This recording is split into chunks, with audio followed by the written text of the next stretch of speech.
Welcome to our July All Book Considered Book Club meeting. I'm your host, Bill Nemitz, and this evening we are joined by author Bill Rohrback, author of one of our July book selection, which is Lucky Turtle. But first, as always, a word of thanks to our partners. A big thumbs up to Bull Moose and Coffee by Design for their generous support of the club. Without organizations like these, events like this would not be possible. Thank you both. Also, I'd like to recognize our bookstore partners, in addition to Bull Moose, where many of you have secured your copy of Lucky Turtle. They include Book Stacks in Bucksport, None Such Books and More in South Portland, Mockingbird Bookshop in Bath, Sherman's Maine Coast Bookshops, DDG Booksellers in Farmington, Left Bank Books in Belfast, and Print in Portland. I'd also like to congratulate Book Club and Maine Public members. Listen up now: Adam R., Peter F., Zoe W., Beverly H., and Chazelle, I hope I pronounced that, G., who were randomly selected to win a copy of Lucky Turtle signed by Bill. If you have a question during tonight's conversation, if you're on Facebook or YouTube, just send it on in. And if you want to email a question, you can send it to fun@mainepublic.org, and we'll try to work it into our conversation this evening. So let's get started with Bill Rohrback, who joins us this evening from his home in Scarborough. Welcome, Bill. Thank you, Bill. It's great to see you. Great to have you Hi, here. everybody. Bill, I'm going to start this novel. I'm going to start right off with the settings for this novel, which were both intriguing. It takes place largely in two places, at least from the perspective of Sindra, the main character. And these two places could not be more different. We have suburban Boston versus the wide open spaces of Montana. And I'm going to go right to a question from an audience member, which centered right on this. Lou from Portland, who asked, Montana, Massachusetts, which area is the author from? Both? Neither? All yours. Well, that's a good question. I often wonder where I'm from because we moved around quite a bit. But I started out in Needham, Mass, where some other people on this Zoom started out too. Myself included. We were toddlers together. We didn't realize that. We didn't realize it. We were on the playground together. And then we moved to Connecticut. My father was, a corporate dad moving around. And Montana was high school. I got in a little trouble, nothing serious, nothing as bad as the trouble Sindra gets into. But my mom thought she could straighten me out by sending me out to live with my Uncle Bill, who was a minister in Montana. And he was a great guy, great influence. And Montana, I was 14, then I went back each summer, 15, 16. It just became my heart place. And I think in a way, that place you are before you're 6 is very important in your psyche too. So I think that's why Sindra ended up being from, roughly that area around Boston, Mm-hmm. She was from Watertown, if I recall, correct? Watertown, right? That's right. Yeah. Not too far from Needham. And in Montana, it's interesting. So you were a teenage kid plucked up from New England, and I mean, this must have been like a cowboy movie for you. I mean, did you learn to ride horses and all the things that people do out there in Montana, get to know the countryside? It was a cowboy movie for me, for sure. And cowboys, and there were also, my uncle, part of his ministry was going out to the Crow Nation, where he met a Christian congregation, and I would go with him. He also had a church in town. But among his parishioners were, people with, I was on horses, the big part of his ministry was going out and finding the people, so we'd go under the bridges and find we called them hobos then. And he'd just talk to them and taught me that they were people, and they had names and they had histories, and he would help a lot of them rejoin their families. Now we know it's about the mental health stuff that leads people to those places, but he knew it instinctively. And one of the people he thought I'd be a good influence on was a kid named Kills the Sky, who ended up being a huge influence on me. And Kills was the tall, slender, styled himself to be Blackfeet. My uncle kept telling me he is not Blackfeet. I know his history. I knew his mother. His mother had died and of a drug overdose, something I had heard about, but it never seemed like something real to me. And this kid had no parents and completely on his own. He was my age.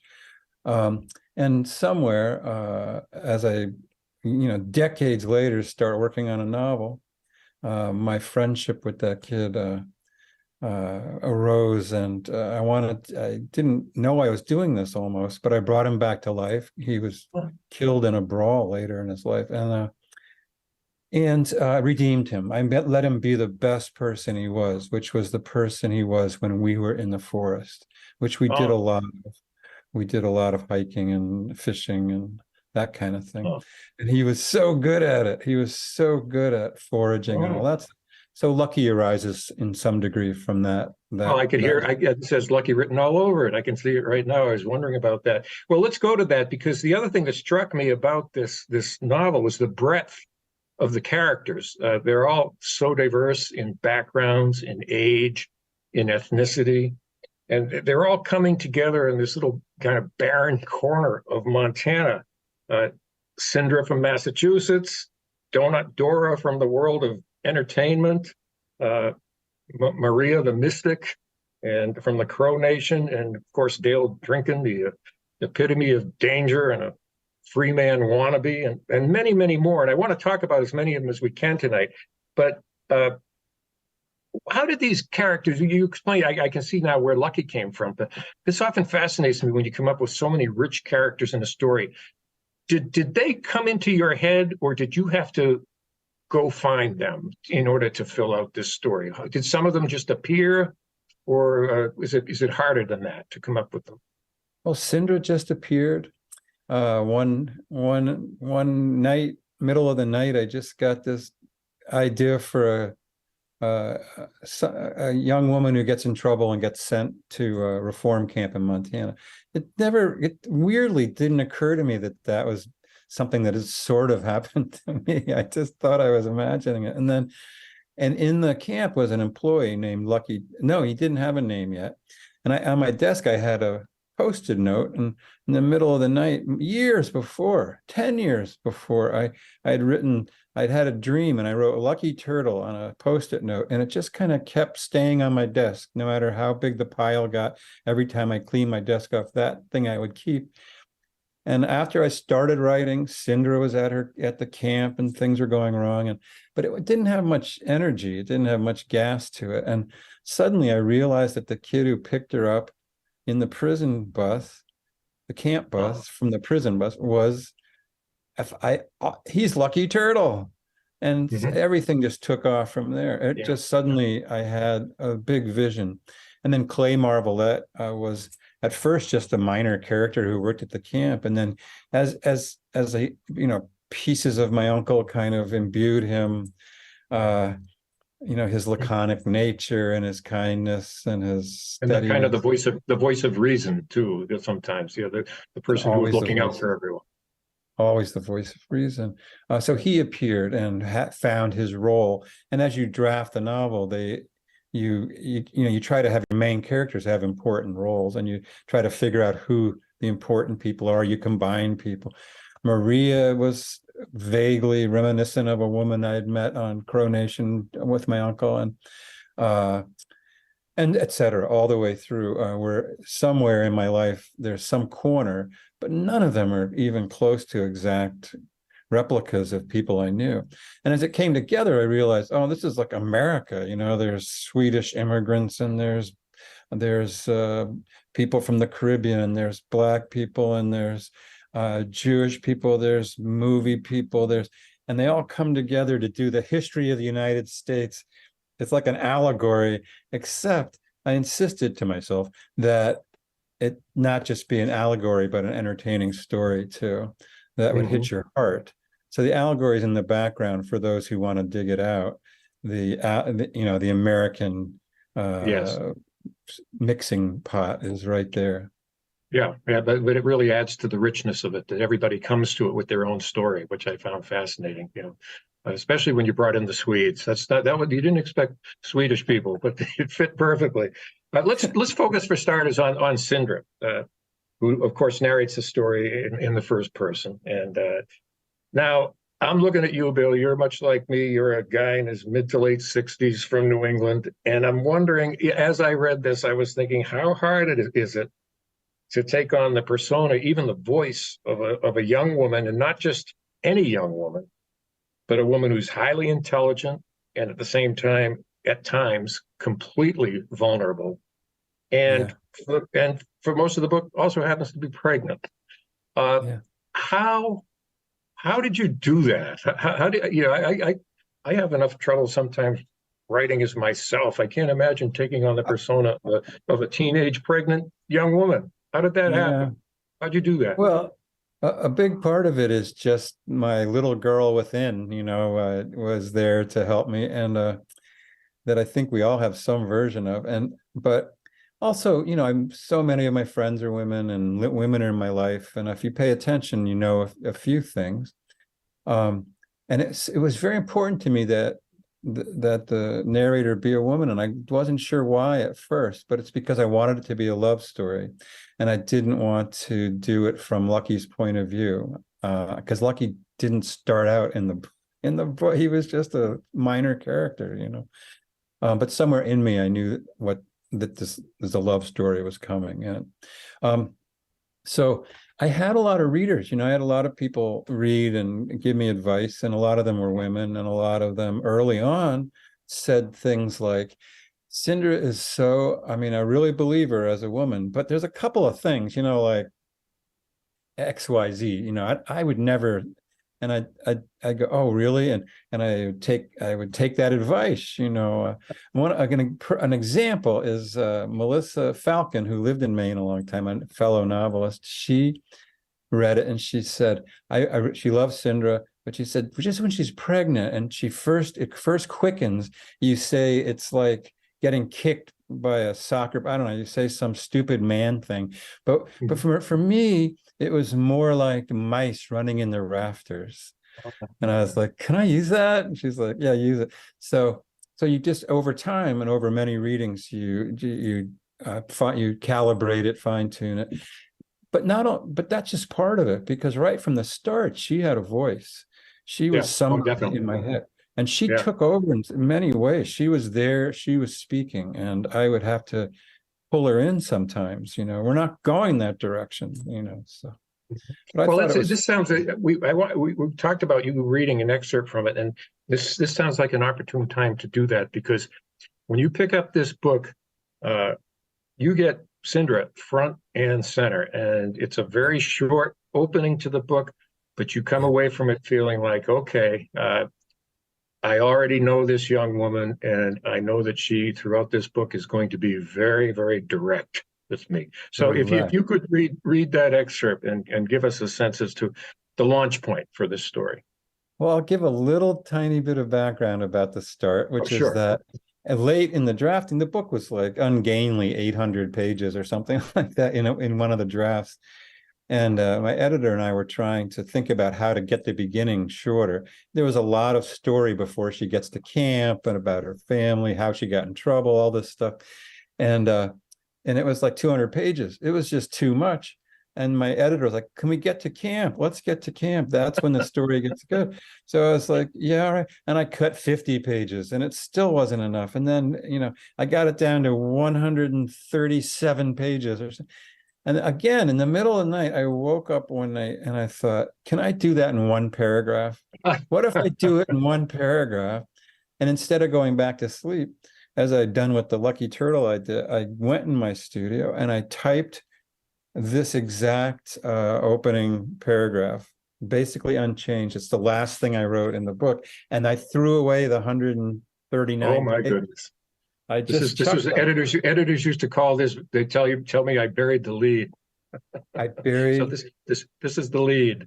I buried the lead in mountains of information, and all of that information was so important to me as a writer. I had to know all of it, but the uh, reader didn't need to know any sure, of it. sure. It was like Right ahead. scaffolding, and then the building was built, so I took the scaffolding down. All right, so it's like that's what it's shaped like. It looks like a sonnet, sort of, and it's called Chapter One. I thought that was clever.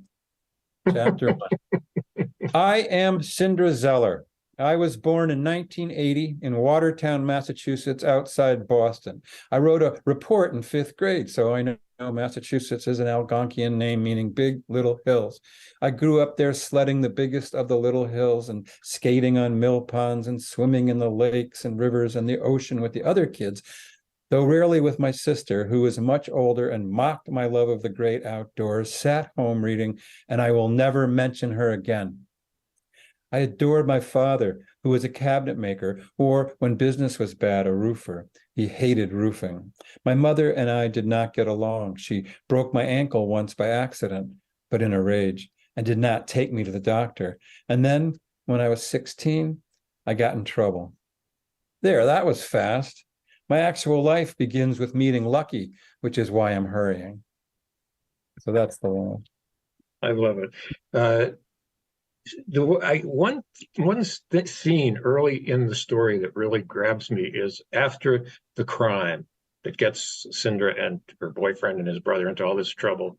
Uh, she goes about her day, and this poor guy back at, I think it was the auto body or auto body place. Yeah, Yeah. he's lying half dead on the floor, and while everybody else is heading for the hills, she can't help herself, and she picks up the phone and calls 911 and gives her name, which was the most amazing part of all. So I'm going to use that to raise a question from Andy from Presque Isle, who asked, did Sindra need reforming, and was she reformed at all? I think she did in some ways, for sure. And I think what she needed was Lucky. What she didn't need was that camp, which was an abusive place. They were very much in fashion in the 90s,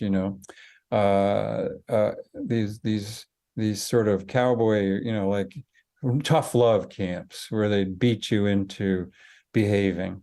And it wasn't going to work for her. It didn't work for anyone, as far as I really know. But what she really needed was to be loved, and for who she was, and someone who could see her clearly. And that Mhm. was Lucky, and that did reform her, and to the extent she needed it. The things Yeah. she needed to learn were about caring about others and noticing the world, but Mhm. she has a good heart, and as Oh you yeah. said, she's very smart, but she doesn't have a sense of herself as uh, capable or beautiful, or all the things she is. She doesn't believe because of the way she was brought up. But Yet Lucky, everybody else is looking at her that way, and as she arrives at the camp and all that. Uh, and Lucky another lets her question. see herself. Another question from a view from an audience member, Jen from Bowdoin, and this is along that same line. She said, "Did you happen to have other naming conventions in mind before settling on Camp Challenge?" Or, and she also wonders, was that an actual place, or is that something you just envision? Camp Challenge it's a place I can picture because it's a place that kills the sky, and I camped in the Bob Marshall Wilderness. So it's sort of based on that beautiful spot we found and stayed quite a few days there. Um, but the camp, and I went to a church camp where I actually fell in love, and my first love of my life, my puppy love girlfriend at church camp. That was a different summer, the next summer. So the two things get conflated a little bit, and there's certain things from both of those, but there's no real such camp. But there were camps like that in the 90s. And Mhm. Challenge is the kind of name they would give. They would get, instead of Camp Abusive or or Camp Stupid, they called them things like Camp Challenge. So Yeah, yeah. So director of Camp Challenge, she's a monster, yeah, right, right. That she was a challenge in and of herself. Along Uh, the same line, what about Turtle Butte? Now, I believe there is a place in South Dakota that's called that? Is there such a place in Montana, or are we talking about the same place? No, it's the one in the book is made up, I see. Okay. and I didn't know there was one in South Dakota till you Well, I just didn't told. either until I Googled it. Oh, you go. Thank goodness for Google. But I just picture, the Montana does have those landforms, right, with the flat Yeah. top, and I just somehow I wanted to I just stuffed lots of turtle imagery in as with luck, not too much, but I found it really evocative for some reason. I was a great lover of turtles when I was a kid, so maybe that's again it goes back to Hmm. child, Ah, but no, interesting. no such place. Okay. One other thing I had to keep reminding myself while reading the book that most, or at least the most of the book, or at least the part that takes place in the wilderness, unfolds over a very short period of time. Yet there are times when it feels like years are passing out there. And this is, I think, best illustrated by Cinder having difficulty remembering what day it is and then assigning different names to each day and pretty much totally losing track of Yeah. time. And then occasionally it would come into the back of my mind. Maybe it was when Clay would come up and start giving his admonitions about this and that.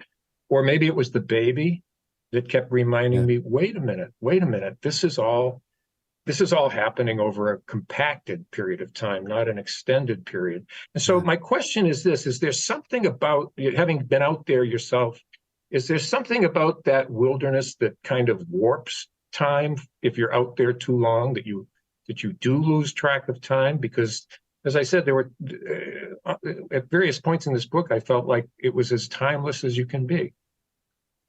I think so, yes. And I think something about summer does that. And I think we all kind of experienced it during the COVID Mm, lockdown or whatever. It wasn't really a lockdown, but the COVID period.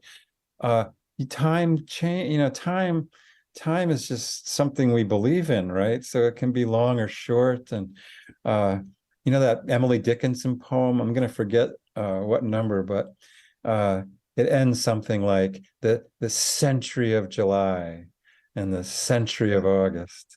And it's like July can be a century or it can be 1 second, true of life too. And it's a great way to make your life longer if you notice all the moments. Mhm. They're almost infinite. But if you do the same thing every day, like so many are forced to do, your life goes by very fast because you're Yeah. measuring out your life in teaspoons of sugar, like J. Alfred Prufrock. Do I sound Well, like an English you professor? I'm really sorry.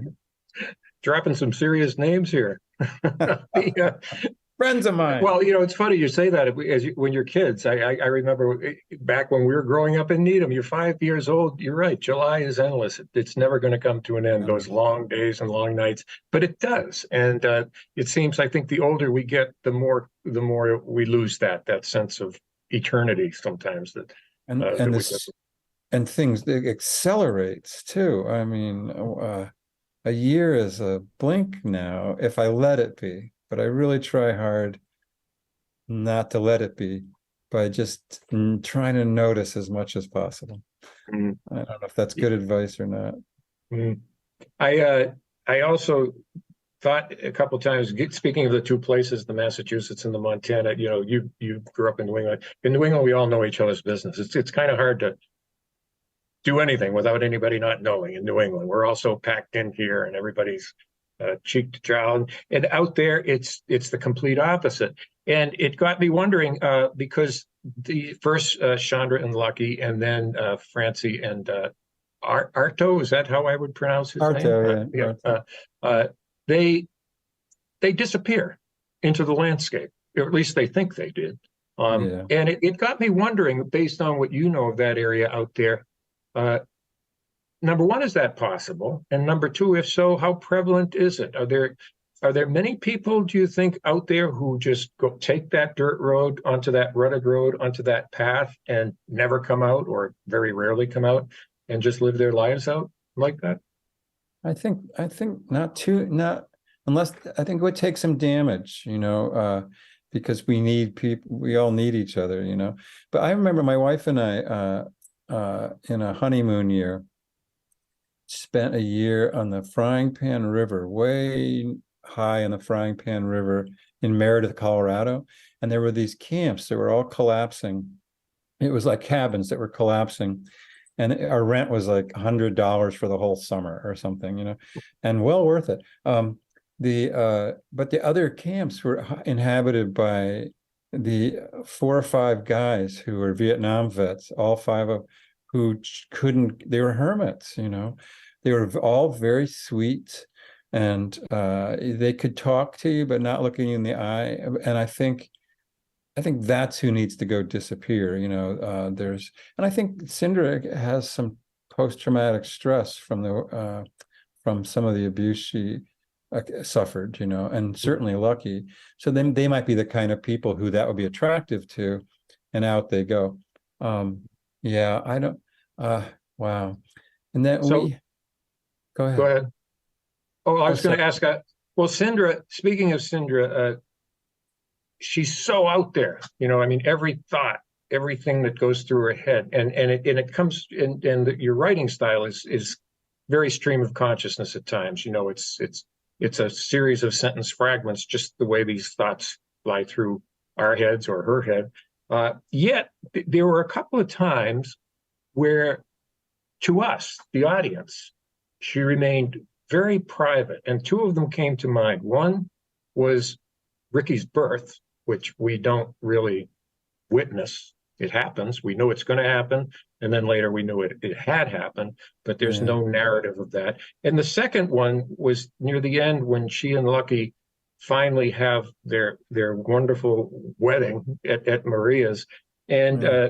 she mentions the wedding ceremony, but then she refers to it only as a quote, a privacy I'd rather not share.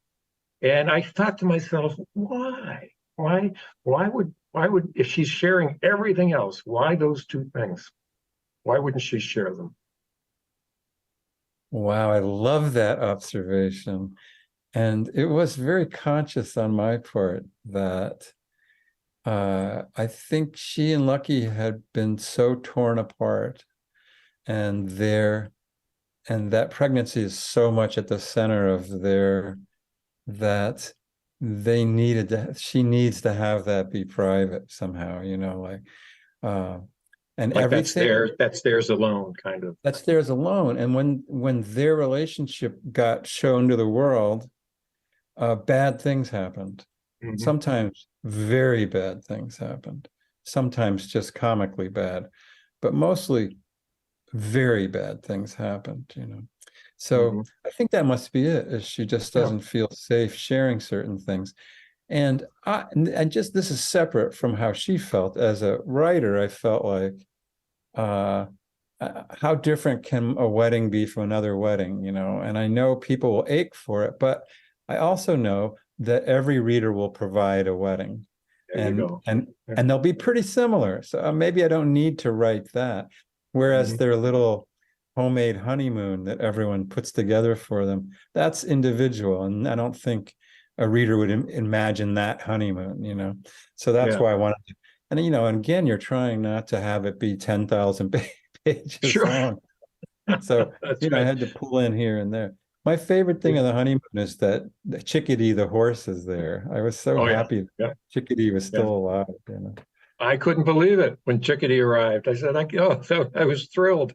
I was Yeah. applauding. And I was, Let's talk about Lucky for a second. Lucky's kind of, in many ways, the mystery man here, and you know, at times I had the impression that he was kind of locked in his own destiny, meaning that, you know, certain things were going to happen to him no matter what. And then other times he was in complete control of his and Cindra's environment. And through it all, his innermost thoughts and his innermost feelings, they often seemed as impenetrable as the mountains around them. So my question for you is, from being the person who created him, uh, who was the real Lucky? And if you could take us inside his head and his heart, because you knew things were going on in there, but he certainly didn't articulate them the way Cinder did. Who was Yeah, this guy? I think he remains something of a mystery even to Sindra, he's very inward, and I think the older Lucky at the end of the book is more accessible, and you start Yeah. to see who he is. He's someone who means to take care of people, and someone who is so full of love that uh, that prevails. It prevails no matter what happens to him. It prevails. And then you look back from there into the earlier parts of the book and you realize that's what's going on, is that he's determined to take Cinder out of a loveless world and build Okay. build it for her. And he does that. And But it's got terrible love her in the process. Yeah. Yeah. it's got a terrible flaw to it. And there's other aspects to your question that might be harder to answer, but I mean, he's someone whose heritage is so mixed and so fraught that he's had to invent a self. And I might have invented some of it, but I think I think this character really invented a self out of the pieces that he knew about, and the lost pieces he tried to regain by giving himself some of the traits he thought those lost pieces must have, and like his grandfather, who he loved, and whom he knew, and his dead father, and his white mother. He all the how do those things, there must have been warring in him, so to keep, the only way to get those warring factions to function as a human would be love, get them in accordance, Yeah. or madness. And that was the route that Kills the Sky took. Kills the Sky, when he was quiet in the forest, he was a philosopher, he was a sweetie, he was he was magnificent. But in public, out in the world, he was bad. He was trouble. He caused trouble. Trouble found him wherever he went. He was often, and in the end, he was beaten to death in a brawl. So it was very sad for me when that happened. I was like a year after I knew him, but and this way I was able to bring him back, and then to redeem him, to have him be that beautiful person, A peaceful person. the peaceful person who reacted to all the trauma a different way, because it's not that there's no choice really, because you don't have many choices. But if you've got the equipment, and somehow Lucky had the equipment, and maybe he had that equipment because he had Maria and he had Clay Marvelette, and maybe they're the ones who helped him, and his grandfather, and I think those people gave him the equipment to live through trauma with love, and then Maria, I loved his hawk mother, which I thought was a wonderful way to refer to her. Yeah. His hawk mother and the crow. Yeah. Right. Yeah. Before we get off, Lucky, tell me about the word very. It echoes throughout the book instead of the word very, and I chuckled every time I came across, and to the point where if I had seen the word very later in the book, I would have said, no, wait, that's not right. It should be very. Where did that come from? I still use it in texts and stuff, because it was so real to me. It's just the way he sounded to me. It's the way my friend Kills the Sky sounded. He talked a certain way. Bill, and I just tried to capture that. I tried to capture other things, but you don't want to give him too many. It starts to sound like a caricature. So I left that one word in there. And, it's kind of like, I don't know, those little tags like Kurt Vonnegut will have, like, so it goes.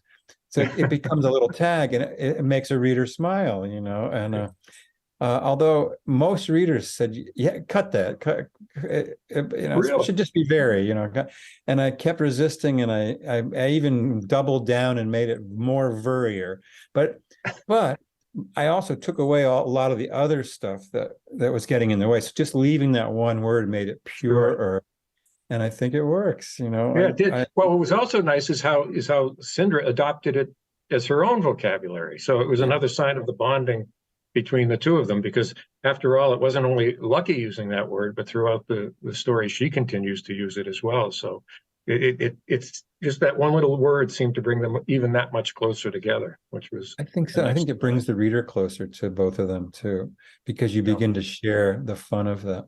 My wife had a T-shirt made for me that says "Hoppo" on the Papo. back and "Vuri" on the front. I love it. That's great.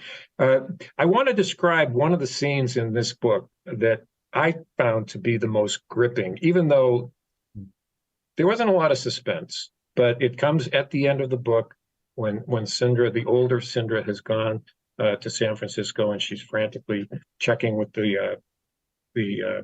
well, shelter, I guess, is that the best way to describe it? Yeah, Yeah, where Lucky was was outreach. And it's that moment when the guy mentions that he brought, or somebody mentions that they brought the Cheerios out to this guy, but he took off, and she starts tracking the Cheerios along the Embarcadero, and you see, and she sees the flurry of birds, and she sees the scramble of the squirrels, and the pace quickens and quickens and quickens and quickens, but it's still going agonizingly slow at the same time. yeah. I mean, I felt the sense of anticipation I had at that moment. I don't think I've ever read so fast in my life, wanting to get to that point. And then that quiet moment where there's no, it's not running across the fields and throwing each other into their arms. It's just the hand on the hand. And he says, "Still a tracker." Yeah. Tell me how that scene came to be in your mind. Did you walk that route? Did you drop Cheerios? How did you come up with that? It's, I'm telling you, it came up. It came up with me. I I get goosebumps hearing you talk about it. It's as if we're talking about some scene someone else wrote, or something true that happened. It made me cry every time. And I think it started out that she's still not quite sure if this is going to be the Lucky she knew, or a broken, damaged person, or even if it's him at all. And but that's the clue, is that he's trained her to track. So I think there was just a moment where instead of just having her walk over to the Embarcadero and find him, I don't know what made me think of it, but it just gave it some electricity, It was so reminiscent of the mountains and the life they had lived there too. It was in many ways, in an urban landscape, it was a flashback, for both of them. And I think that's what really made it feel so poignant for me. I'm going to shift gears for a real second, because Sue from South Portland has a very, very straightforward question. She wants to know if you're a Michener fan, and if so, when did your appreciation for Michener bloom? I don't know if you are, because she loved Hawaii, but was it Lucky, I think, who couldn't stand Hawaii? Arto. Oh, Arto. I'm sorry, Arto. So where do you come down on the Hawaii debate? Favorite book? I come down on both sides, I mean, Arto comes in, he's all sophisticated and educated, and he goes, "Oh, he's a hack," But I read it in high school. I read Hawaii and several other Michener. They're like this big. They're like 2,000 pages or something. Centennial, yeah, right. And I remember huge, just vast stories, and it's pretty cornball, and it's pretty commercial. But in high school, I didn't know that. I just thought it was wonderful, and it's very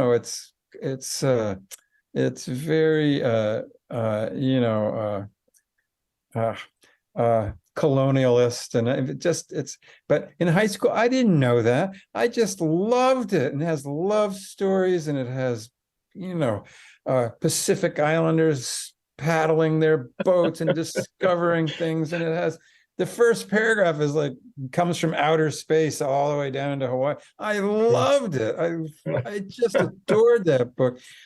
And then later, of course, I was a college student, and some professor asked what books I'd read, I'd loved, and I said Michener's Hawaii, and he goes, "Oh, now that's trash. That's colonialist," And I was like, "Oh, Oh dear. I didn't believe him particularly. But later on, I was a college professor for 25 years. I was an English professor, and it became my job to kind of understand the popular imagination versus an academic imagination, and to Yeah, try to synthesize those things. It's always right. been my goal as a writer to write the sophisticated thing that the aficionado and the intellectual can dig into and find all the goods, but Hmm. also to write the entertainment. So I think Mishner was close. And I'm going to come down on the side of saying I love Mishner. I got a copy when I was working on this book just to see if I still loved it or not. And secretly, I still love it. I still love it. But it's a That's secret. good. Don't tell anybody. Well, that's the And teenager in you. It sustained them through those long nights, and they needed that kind of excitement and drama in their yeah, lives. So I can see where they would all be, even if it was for reading it for the third or fourth time, it seemed to carry them through. That. and it was all of their entertainment. I love that it comes from Maria, who she's been reading that book for 30 years, Clay says. Right. Let's And talk a little bit about Cindra's parents for a second, because they mm, could not have been more different. The supportive father, the secretly supportive father, and of course the mother, with whom, well, we know from the first page that you read that there was a fraught and literally fractured relationship there. yeah. What I kept wondering throughout, what kept them together if they were that different? Why did they stay together? Right? I don't, it's people do that. I mean, I guess Yeah. we all know couples where you're like, wouldn't it be a mercy to break up? But somehow there's got to be some secret thing, and it's something that Cinder's not clear on Right. what the attraction and the pull really was. So that means the reader can't be too clear on it. Uh, I didn't try to get clear on it, but just to know that she had this push and pull to help explain why she has such poor view of herself, and why she needs the things she needs, like getting in trouble and being a rebel and all that stuff. Why does she need that stuff? And I think a push and pull like that in the home can really explain a lot. My sense is that it's fairly weak man who and a very strong willed but negative force of a woman. I Yeah. don't know, and yet he takes his strength sub rosa. He does little favors for his daughter, and whatever self-esteem she might have comes from him, but it's not Yeah. much. Yeah. I want to switch to Maria too, because believe it or not, we're going to be running out of time. Oh And wow. Maria she is such a force in this book. And I'm going to ask you, this is a mystical question because she was a mystical woman. Uh, could she really see the future, or for lack of a better word, was she just lucky? Did or better put, do you believe personally that some people have that ability, or that intuition, or whatever one might call it, where they can see into the future? What are your thoughts on that? Did you believe that when you wrote it? I, I'm kind of an agnostic about that stuff. Clay Marvelette, her husband, doesn't really believe it. She really believes it. Lucky Yeah. really believes it. I think the reader's going to end up believing it because of some of the things that happen. Um, but I don't know. You read quantum physics and you start to wonder, like, time isn't real. They're telling us, and time folds, and I mean, I don't know. I can't do the math to give you the answer here, but I feel like there's enough small evidence that that all of us kind of want to believe it, and not enough evidence, so most of us are like, oh, for heaven, no, nonsense. But Yeah. then, Yeah. there's plenty of people who believe it deeply and have convincing stories. So Yeah. I prefer to believe it enough to get it into the realm of literature Mhm. and make it useful in a plot. And it can And spark magic the realism imagination. magic realism is a thing. So Yeah. if it's magic, let it be so. Two more quick people. Dora, Donut Dora, Uh, Ah, why did she find Camp Challenge? Was it mercenary or was it more than that? Why? I mean, we learn about how she got out there and how she started this thing small and it grew big. But what what drove her to do that? Because it became such an institution. And of course, you could just say she was doing it for the money. I But think she was it? it's it Go starts ahead. as someone who's been through a lot, a child actor who's been repeatedly abused and used by men, and finally impregnated, and I think early on she really wanted to help girls who'd gotten in trouble. And then the camp needed money, so she found that if she wooed money people, she could get funding, and then gradually it turned into a cash cow. And most of her people come from, courts and stuff that get funded by government. So it turns it. So I think she makes a transition from well-meaning, but she's such a damaged person You know. that the well-meaning drifts into self-interest. She does have a few redeeming qualities. She's not a total monster, Well, she but seems to bond a little with Ricky at the end there, which was and had some promise, I I suppose. think in Ricky she's got a grandson, and I don't know how to psychoanalyze Dora, but she's a force, and I had to really keep her at bay so she didn't take over the whole novel. Uh, she Yeah. didn't interest me so much. She was useful to let the rest of the story happen. Yeah. And my last character is Walter. Should I despise Walter? Is there anything I should like about Walter? And this actually comes from a question Carrie from Lisbon writes. She's intrigued by Walter.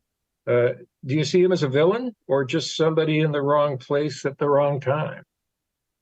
I think he's a deluded person, not really quite a villain maybe, but more of a Caliban, like a in the Tempest, kind of a monster who doesn't know he's a monster and doesn't understand why people don't love him, and and tries, he's got a few skills of love and friendship and stuff. He kind of does, but and he's something happened to him, and he wants approval, and he's getting approval from people who are bad people.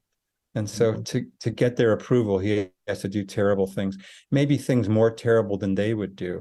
Maybe he's Yeah, getting used by people who are seeking power and wealth that he'll passing never along see. bad information, that kind of thing. Yeah, yeah. Yeah, yeah. And I think, there's not a little of that going on around the world now, with uh, uh, powerful forces convincing weaker minds of the truth, lies are the truth, Mhm. and so forth and so forth. So Yeah. he again, if you're going to do an allegory, he represents a certain corner of America. And Mhm. if you want to just do plain human drama, he's just another broken dude, who unfortunately a lot of broken people, uh, their one strategy is to break other people. Yeah. Like that's all Misery they've loves known. company. Yeah. That's all they've known. And they think of it as effective, or they think of it as love. Mhm. But again, up against Lucky, he can't. Lucky's going to prevail because love's going to prevail, at least in the world of this novel. And let's hope it does so in our world. Let love prevail. Yeah, well, that's certainly the overriding message of this story is no matter whether you're up, you're down, whether it's bliss or whether it's mortal danger, you always have this sense that Yeah. I 2/3 of the way through this book, I was absolutely convinced that this book was going to have a happy ending.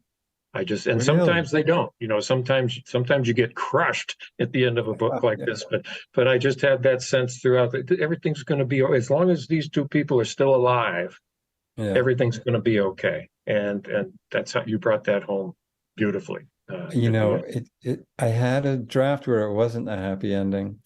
And COVID put an end to that because I was like, no one can handle this ending after all this nonsense. No sad endings. Yeah, And you my didn't want to be a editor, buzzkill, that's for sure. Yeah, yeah, oh, and I think the way it ends now is just it just even makes me happy to think about it. And I think it was the right yeah. moment for a happy ending. Yes.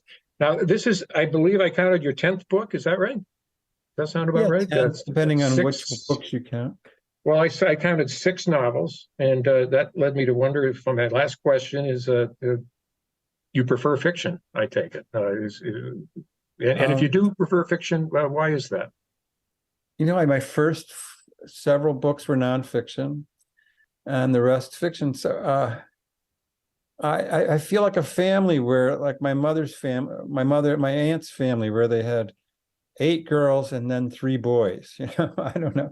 It just they kept trying for a boy, and they got. But that wasn't really it. I always loved fiction. I love the but fiction is really where my heart was. It was just a lot harder for me, and it took me longer to get the chops to be able to write a novel. Novels are Yeah. hard.